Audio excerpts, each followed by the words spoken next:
Hello to another edition of the Boostly podcast. Boostly does PMS. That's what I'm calling this series. But anyway, over the course of the past sort of year, I've been looking into and digging in and sharing some different PMS providers or different vendors or different people in the industry that are coming to my attention.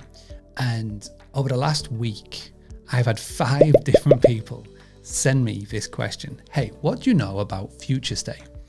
And I'll be perfectly honest, I didn't know much about Future Stay apart from being in a LinkedIn group chat with the CEO and one of the co-founders, Philip Canard.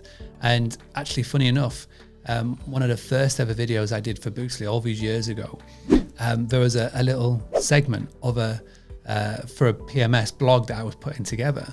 And there was a segment of Philip's chat on stage, which was really interesting because it's a bit of an arc now because Future Stay, and I'm going to share my screen here, they got a little bit of attention this year, so 2022, and I went to look at the amazing Rental Scale Up. If you're not subscribed to Rental Scale Up, please do. Bolt and team have built a fantastic blog and service, and all of the things that they do as well with Rental Scale Up. But they got a bit of attention this year because they raised nice little sum of money. And it's definitely meant that over the last couple of months, they've been building because whatever's happened over the course of the last few weeks, they've been really pushing out the awareness of what they're doing. And I wanted to take a little bit of a deep dive and just to see exactly what they're doing. So I went onto the website. So why is this PMS different from others? You come onto the website and it looks like any normal PMS provider, helping rentalpreneurs when they're independent, etc., etc., etc. But it's when you delve down to the features. So let's go and have a look at the features that they have. So we've got the listing health score, again, quite common. Dynamic pricing, again, common. Website builder, again, the website builder is not a WordPress website. We talked about this. Never go for a free website from a PMS. Make sure you get a WordPress one. Pricing and payment, secure bookings, financial reporting. But it's the actual pricing is the one that interests me the most.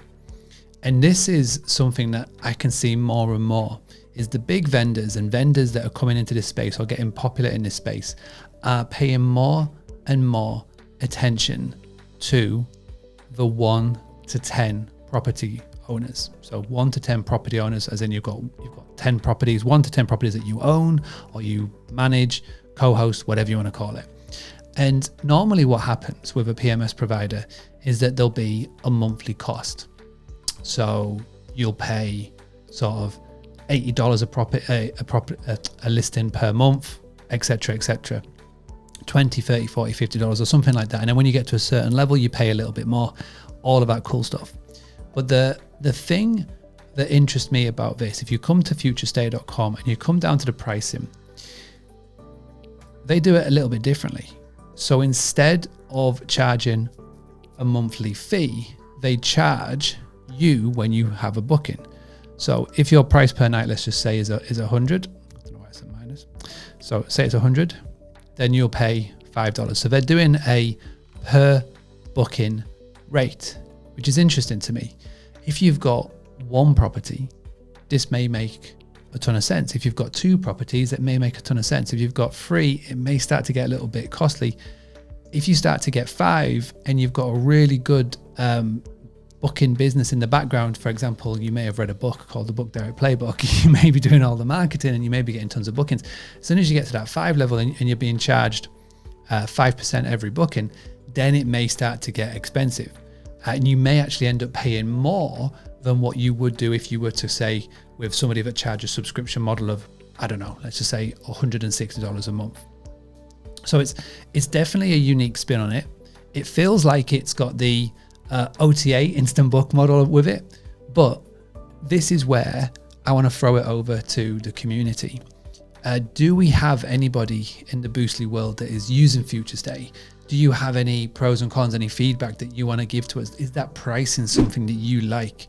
And as always with these podcasts, it's not just my opinion. I want it to be the community's opinion. So if you are aware of Future Stay, if you use Future Stay, then please let me know in the comments. If you are watching this on LinkedIn, for example, and you are a member of Team Future Stay, please chime in and let us know why you do that pricing model. Let me know and let the community know, like, what do you bring to the table?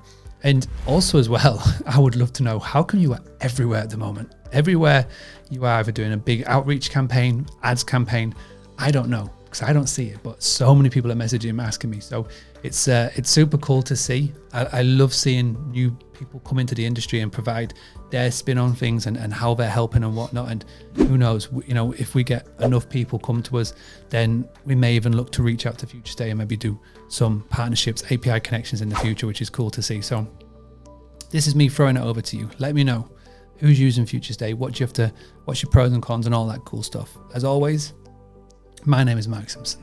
I give hosts all over the world the tools, the tactics, the training, and the confidence to go and get direct bookings. And until next time, let's be proactive. Let's not be reactive. Let's go and get some direct bookings. Having a blast, gonna get it on the Boostly podcast. Boostly like Bruce Lee, cause it's so hard and the T is loose leaf. Making up those rhymes, don't write it, just do it loosely.